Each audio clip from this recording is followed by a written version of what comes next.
الحمدللہ رب العالمین سے طے ہوتے ہیں، اور اس میں راہ طریقت کے رموز اور راہ طریقت کے اسرار اس سورہ مبارکہ میں پوشیدہ ہیں۔ اب حقیقت، اس سورہ میں حقیقت کا بیان بھی ہے۔ حقیقت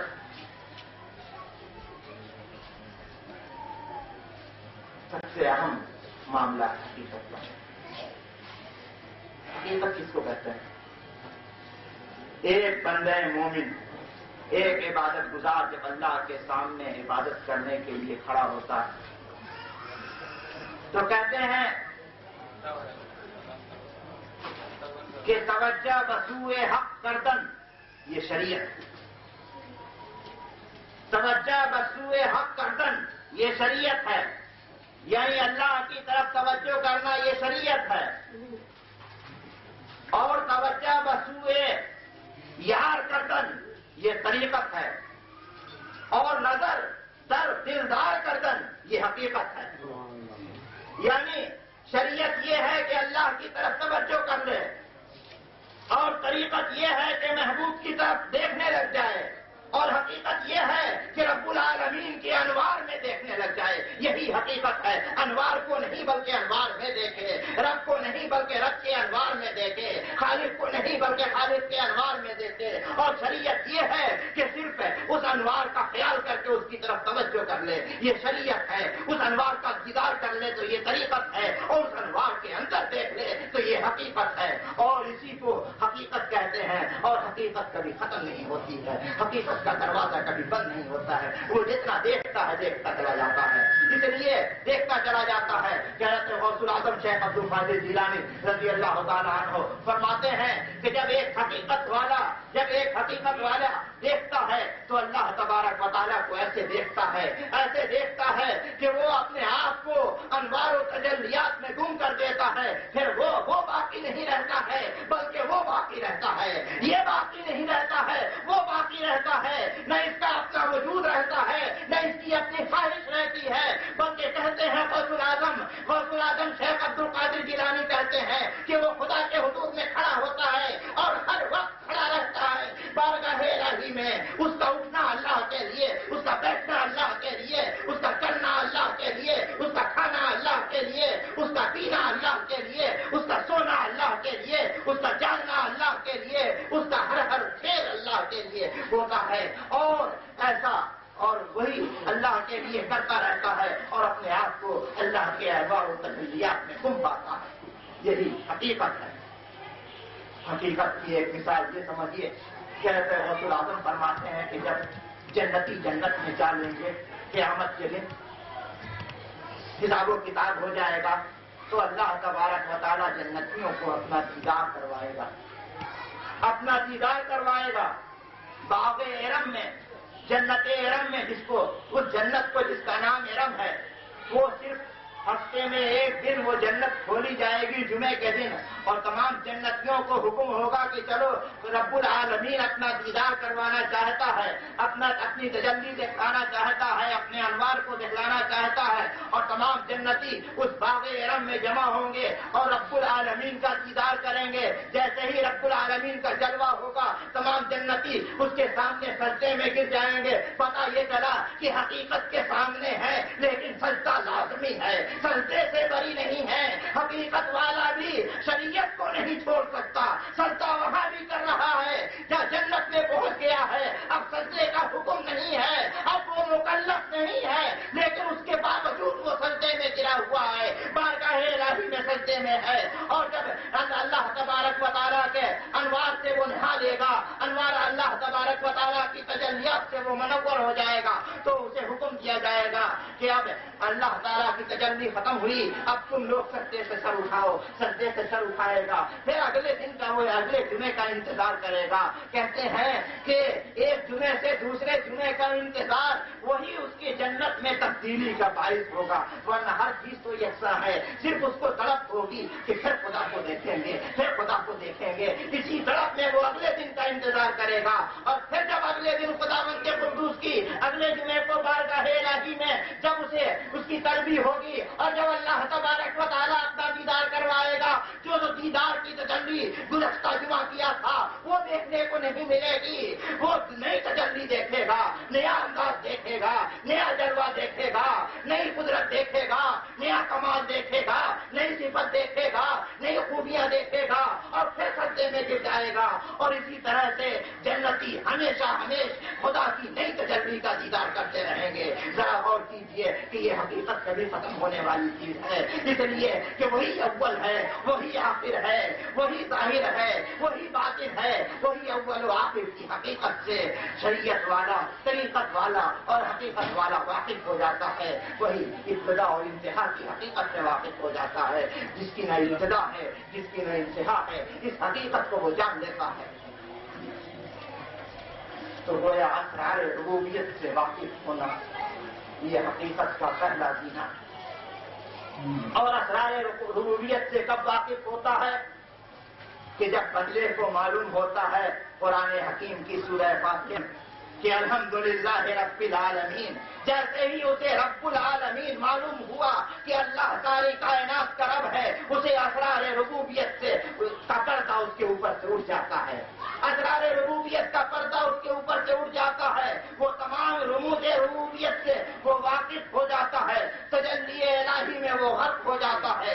اور پھر جب تجلیات الہی میں وہ غرق ہوتا ہے تو اسے الرحمن الرحیم اور مالک یوم الدین کی تجلی سے وہ آشکارا ہوتا ہے. اور جب آشکارا ہوتا ہے تو ایک راہ حقیقت کے اوپر چلنے والے کو علم یقین حاصل ہوتا ہے. وہی علم یقین جس کے متعلق اللہ تبارک و تعالی قرآن حکیم میں ارشاد فرماتا ہے کہ فاعبد ربک حتی یاتیک الیقین. اللہ کی عبادت کرتے رہو, کرتے رہو, جھکتے رہو, جھکتے رہو, یہاں تک کہ علم یقین حاصل ہو جائے.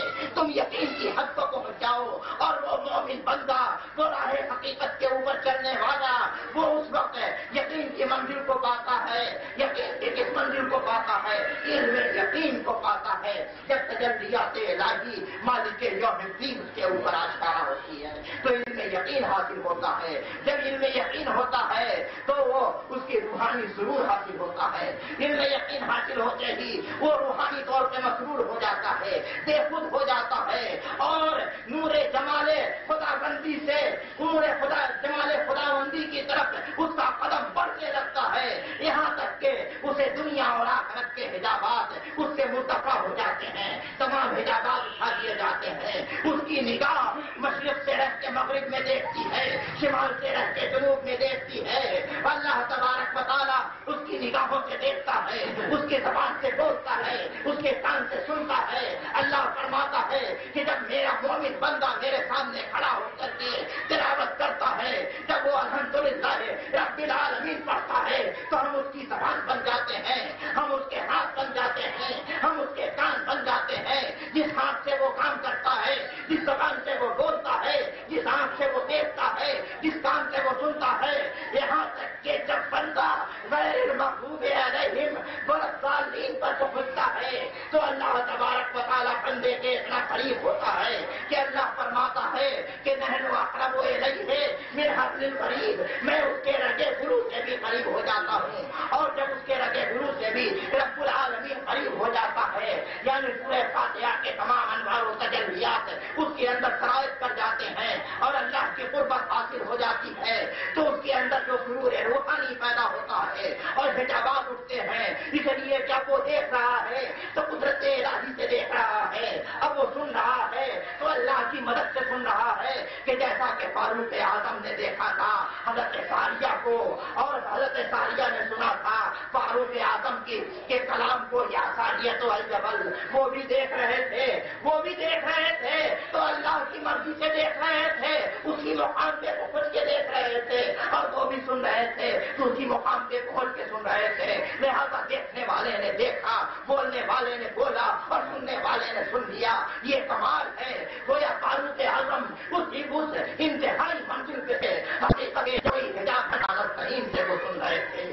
اور حضرت فاروق اعظم الحمدللہ رب العالمین سے ہوئے تھے اور مالک یوم الدین سے دیکھ رہے تھے اور اس کے انوار و تجلیات سے دیکھ رہے تھے. اور جب یہ خوبیاں پیدا ہو جاتی ہیں, جب یہ پیدا ہو جاتا ہے ایک راہ حقیقت کے چلنے والے پر تو اس کے لیے عین الیقین ہو جاتا ہے.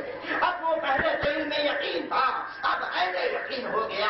اس لیے کہ پہلے صرف علم تھا، اب عین ہو گیا، اب یقین کی حد میں داخل ہو گیا.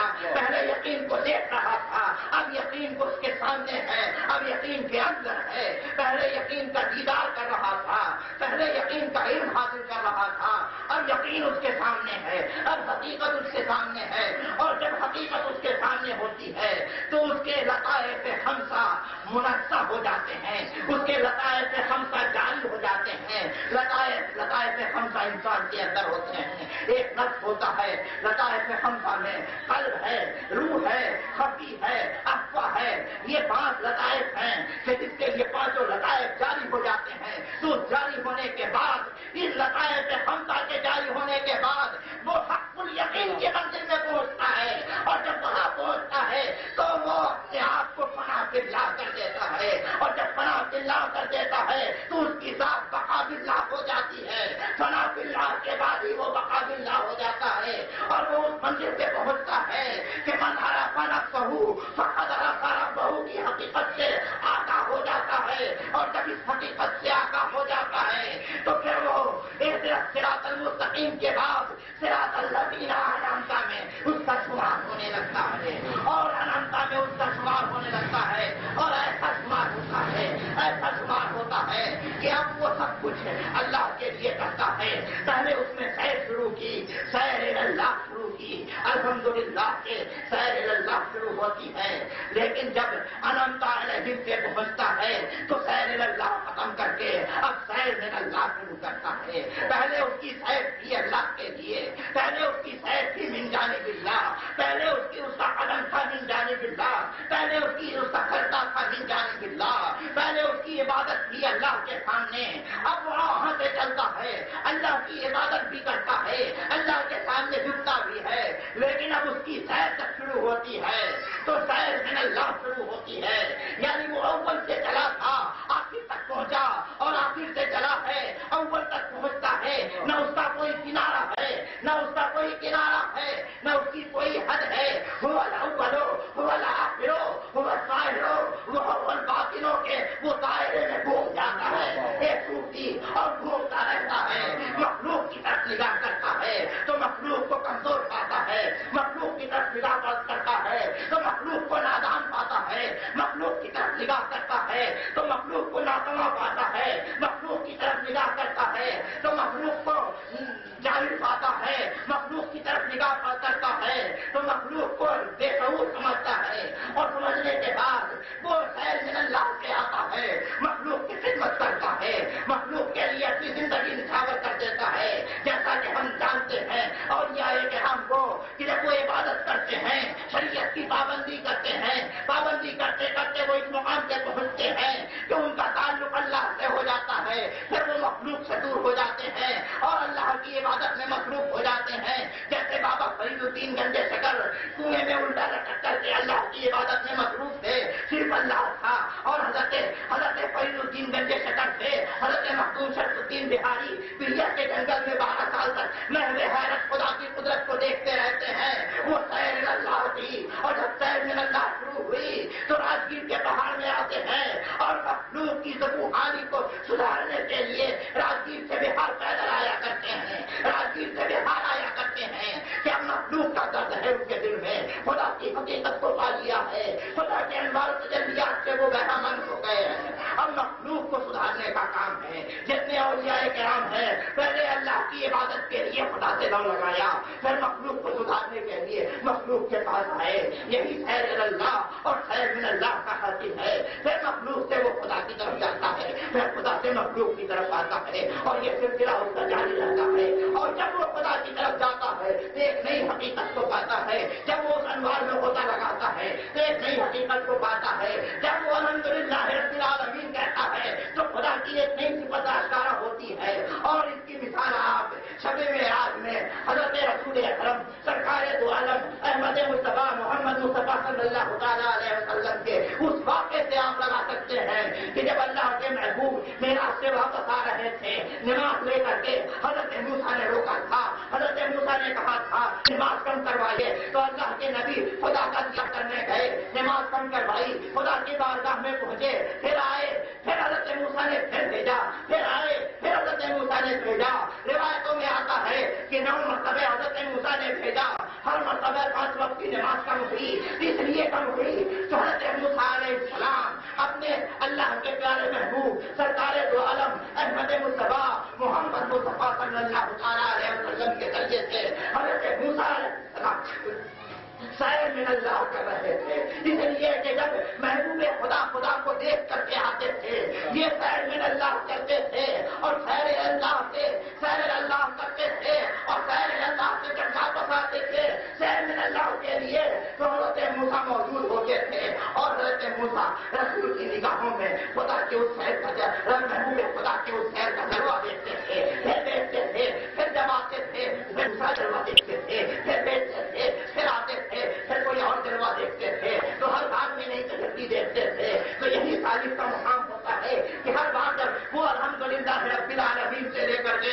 مالک یوم الدین تک پڑھتا ہے تو ہر بار ربوبیت کی ایک کوئی نیا جلوہ دیکھتا ہے، نیا انداز دیکھتا ہے، خدا کو نئے انداز سے رحیم و کریم پاتا ہے، خدا کو نئے انداز سے وہ رحمان و رحیم پاتا ہے، خدا کو نئے انداز سے وہ مالک یوم الدین پاتا ہے۔ ہر بار اس کا انداز جدا ہوتا ہے، ہر بار اس کی تجلی جدا ہوتی ہے، اور ہر بار وہ کہتا ہے کہ یا کانا بولو میں یا کانا صحیح، اے اللہ تیری اس ربوبیت کو کے لیے، تیری اس بلندی کے لیے، تیری اس عظمت کے لیے ہم کے سامنے ہم کچھ نہیں ہیں، یا کانا بولو ہم تیرے سامنے جھکتے ہیں، وہی یا کانا صحیح، اور ہم تیری بارگاہ میں دستے طرف پھیلائے ہوئے ہیں۔ اپنے کو اتنا عاجز سمجھ لیتا ہے، اپنے کو اتنا کمتر جانتا ہے، اپنے کو اتنا کمتر سمجھتا ہے کہ خدا کے حضور میں ہاتھ پھیلاتا ہے، اس کا تکبر کافور ہو جاتا ہے، اس کی انانیت ختم ہو جاتی ہے کہ جب ہاتھ پھیل گیا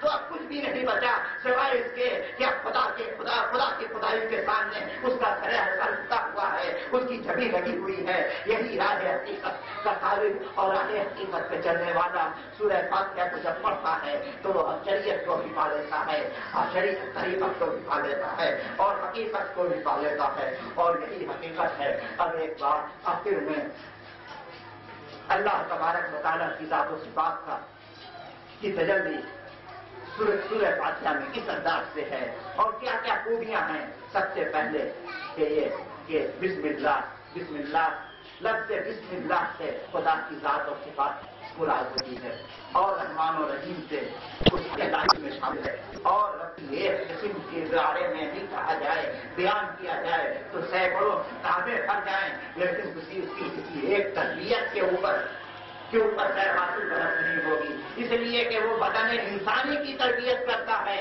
تو اطباء کہتے ہیں کہ بدن انسانی کی تربیت اور بدن انسانی کے 5000 مسائل ہیں، جس میں انسانی کے 5000 مسائل ہیں، تو گویا ان 5000 مسائل کی تربیت رب العالمین کر رہا ہے۔ ایک مسئلے کو بیان کیا جائے بدن انسانی کے تو کئی کتابیں پیدا ہو جاتی ہیں، کئی کتابیں لکھی جائیں گی تو نہ جانے کتنے ہزار کتابیں ایک جس میں انسانی کی تربیت پر لکھی جا سکتی ہیں۔ اللہ تبارک و تعالیٰ نے 18,000 عالم پیدا کیے، وہ 18,000 عالم کی بیک وقت تربیت کر رہا ہے، بیک وقت پروردگار ہے۔ ایسا نہیں ہے کہ جس وقت وہ انسان کی تربیت میں مشغول ہے کسی دوسرے کی تربیت سے غافل ہے، ایک کے ساتھ مشغول ہونے سے دوسرے کے ساتھ غفلت نہیں ہوتی ہے۔ اس کی تربیت کا ایسا کمال ہے کہ وہ بیک وقت سب کی تربیت کرتا ہے، اور پھر رحمان الرحیم میں اس کی دنیاوی اور اخروی سینکڑوں نعمتیں شامل ہیں۔ پھر مالک یوم الدین میں فنائے بدن اور بقائے نفوس شامل ہے۔ مالک یوم الدین سے پتہ چلتا ہے کہ جسم فنا ہوگا روح باقی رہے گی۔ مالک یوم الدین سے معلوم ہوتا ہے کہ جسم کو زندہ ہونا ہے قیامت کے دن اجر و ثواب کے حصول کے لیے اور سزا و جزا کے معاملات کے لیے، اور یا کانا گودوں میں تمام قسم کی عادتیں شامل ہیں، اور یا کانا صحیح میں تمام قسم کی معاونت حتیٰ کہ پیشے اور صحت کے معاملات بھی اس کے اندر شامل ہیں۔ یہ معاملات ہیں الحمدللہ سے لے کر کے ولد والدین تک۔ اب یہ معاملات تو عبادت کے تھے، یہ معاملات تو طریقت کے تھے، یہ معاملات تو شریعت کے تھے، یہ معاملات تو حقیقت کے تھے، اور آج کی یہ محفل محفل جسے میلاد النبی کی محفل سے تعبیر کیا گیا ہے. اب آپ کو یہ بتائیں کہ اللہ آپ نے سنا ہوگا کہ قرآن حکیم کی ہر آیت میں, قرآن حکیم کی ہر سورہ میں اللہ کے پیارے محبوب سرکار دو عالم احمد مصطفیٰ محمد مصطفیٰ صلی اللہ تعالیٰ علیہ وسلم کا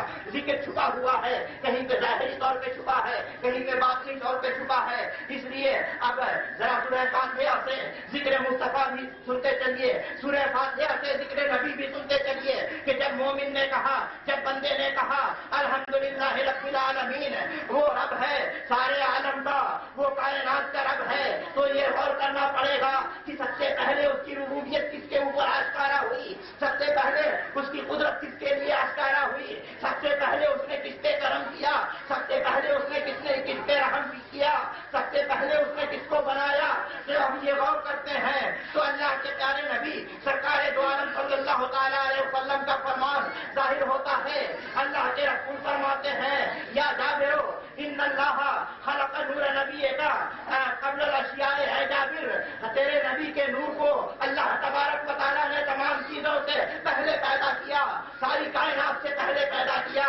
اور اسی لیے حضرت فرید ملت فرماتے ہیں وہ جو لفظ کن سے چمک اٹھا وہی نور رب حبیب ہے, وہ جو لفظ کن سے چمک اٹھا وہی نور رب حبیب ہے کہ وجود سرور دو جہاں فرید کیا ہی عجیب ہے.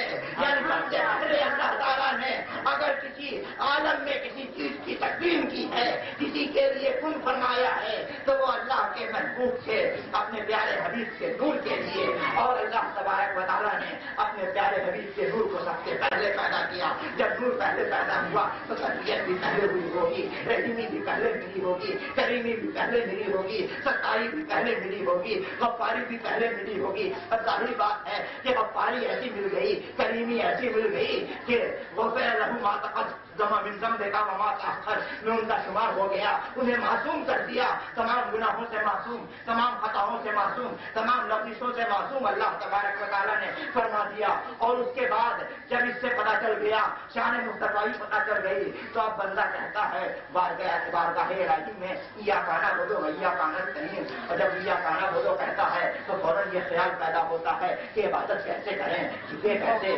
اٹھے کیسے, بولے کیسے, پکارے کیسے. تو اس وقت مصطفیٰ یاد آتے ہیں, اس وقت رسول خدا یاد آتے ہیں کہ ارے اللہ کے رسول کی سنت کو دیکھو, جیسے جھکے ہیں ویسے دیکھو, جیسے جھکے ہیں ویسے جھکو, جیسے اٹھے ہیں ویسے جھکو. اللہ کے رسول فرماتے ہیں کہ سلو کمان آئے تو مونی وسلی, اے لوگوں, اے صحابیوں, اے ساتھیوں, اے مومنوں, تم نماز پڑھو جیسے کہ تم مجھے نماز پڑھتے ہوئے دیکھو. میری عبادت کے طرح سے تم عبادت کرو, میری عبادت جیسے نظر آئے تمہیں ویسی عبادت کرو. اگر تم رکو دیکھتے ہو رکو کرو, سجدہ دیکھو سجدہ کرو, قیام دیکھو قیام کرو, تلاوت دیکھو تلاوت کرو, تسبیح دیکھو تسبیح کرو. تو سلیقہ عبادت کا مصطفیٰ کے یہاں سے ملتا ہے. اور جب یہاں سے سلیقہ ملتا ہے تب سوال پیدا ہوتا ہے کہ اہدنا الصراط المستقیم جب کہا تو اس وقت مصطفیٰ یاد آئے کہ اے رب العالمین تو نے ہدایت دی ہے, ہدایت تو نے بتلا دی ہے, ہدایت تو نے دکھلا دی ہے, لیکن ہدایت سے چلانے والا کون ہے؟ تو اللہ تبارک و تعالیٰ نے کہہ دیا کہ ہدایت سے چلانے والا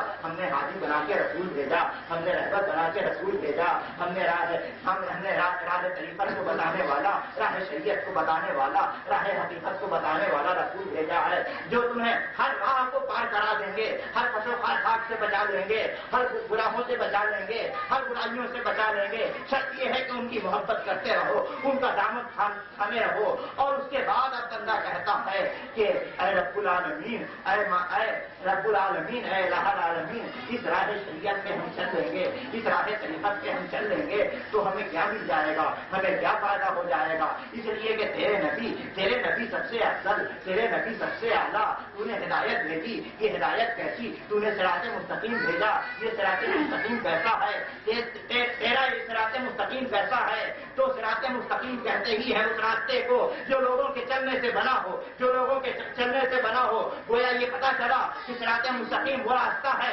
کہ جو اللہ تبارک و تعالیٰ نے اپنی طرف سے بنا کے نہیں بھیجا, بلکہ اس کے اوپر پہلے کسی کو چلایا, اور اس کے قدم سے جو نقشہ بنا, اس کے پاؤں سے جو نقشہ بنا, اس کی جو گردِ راہ بنی, اس کی جو غبارِ راہ ہے, وہی صراط مستقیم ہے. گویا پتہ یہ چل رہا ہے کہ میرے مصطفیٰ کے قدموں کی جو گرد ہے وہ ساری کائنات کے لیے مشعل راہ ہے. گردِ مصطفیٰ ہے, گردِ خاک مصطفیٰ ہے, خاک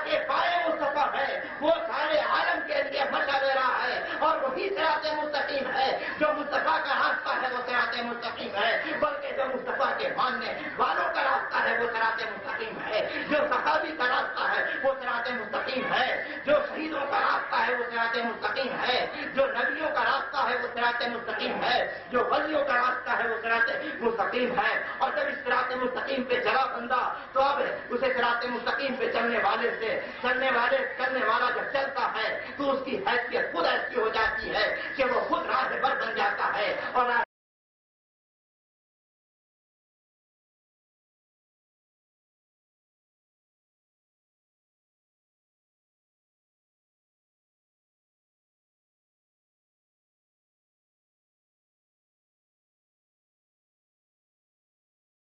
فاتحہ میں اللہ تبارک و تعالیٰ اپنے محبوب کا تذکرہ کر رہا ہے، اور اپنے محبوب کا خاص تذکرہ انعم اللہ من النبیین سے کر رہا ہے، انعمت علیہم سے کر رہا ہے، اس لیے کہ جب انعمت علیہم سے کر دیا تو اللہ تبارک و تعالیٰ کے ہاں ایک سوال قائم ہوا بارگاہ خداوندی میں کہ رب العالمین تو نے انعام نازل فرمایا، تو نے انعام نازل فرمایا اس صراط مستقیم پہ چلنے والوں کا، تو انعام یافتاؤں میں سے کسی انعام یافتہ کو دکھلا دے، کسی انعام یافتہ کو بتلا دے۔ تو اللہ تبارک و تعالیٰ نے ارشاد فرمایا کہ اتممت علیکم نعمتی، اے نبی ہم نے ساری نعمت آپ کو دے دی ہے۔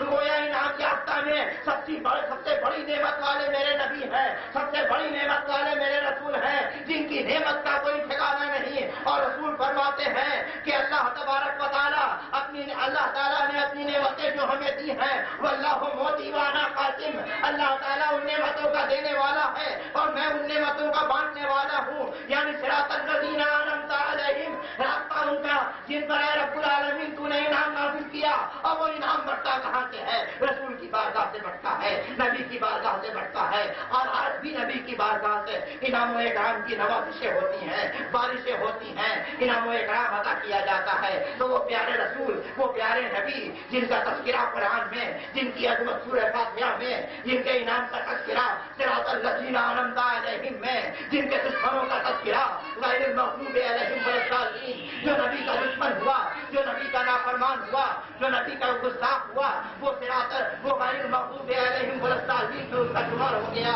لہذا اس پیارے رسول، اس پیارے نبی کی بارگاہ میں ہم لوگ کھڑے ہو کر کے نہایت عشرت و محبت سے شاد و سلام کر رہے ہیں۔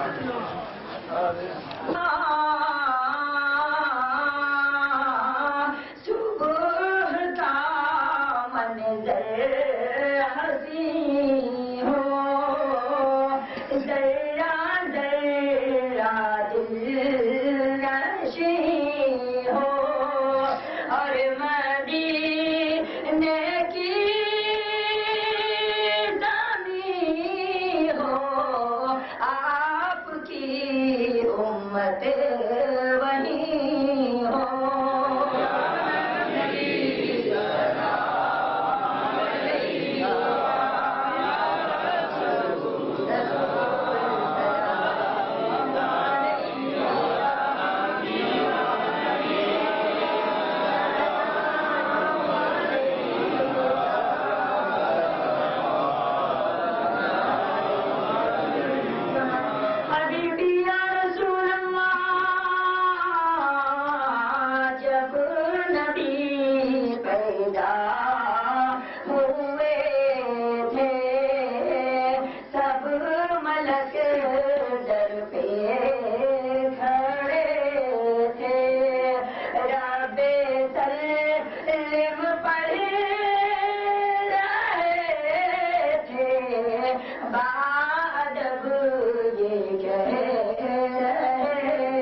عليك لعنة الله والسلام عليك يا أيها النبي.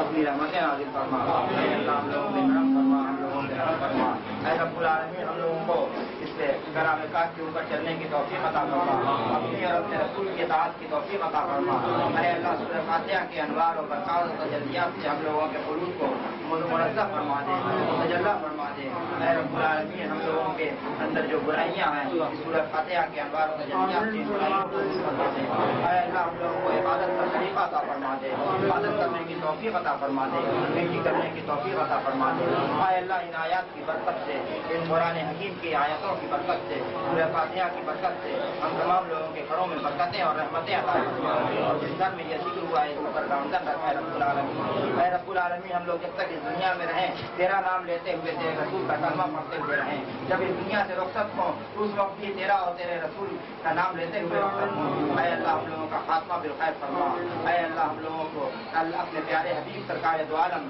احمد مصطفیٰ محمد مصطفیٰ صلی اللہ علیہ وسلم کی شفاعت نصیب فرما، اے اللہ ہم تمام اے اللہ جو رزق کے معاملات میں پریشان ہیں ان کے رزق میں اضافہ فرما، اے اللہ جو دین کے معاملات میں پیچھے ہیں ان کے دین کے معاملات میں کام بنا دے، اے اللہ جو دنیا طرف کرتے ہیں دنیا کا فرما، جو آخرت طرف کرتے ہیں آخرت کا فرما، جو جنت طرف کرتے ہیں اے اللہ ہم تمام لوگوں کو دلوں میں اپنی محبت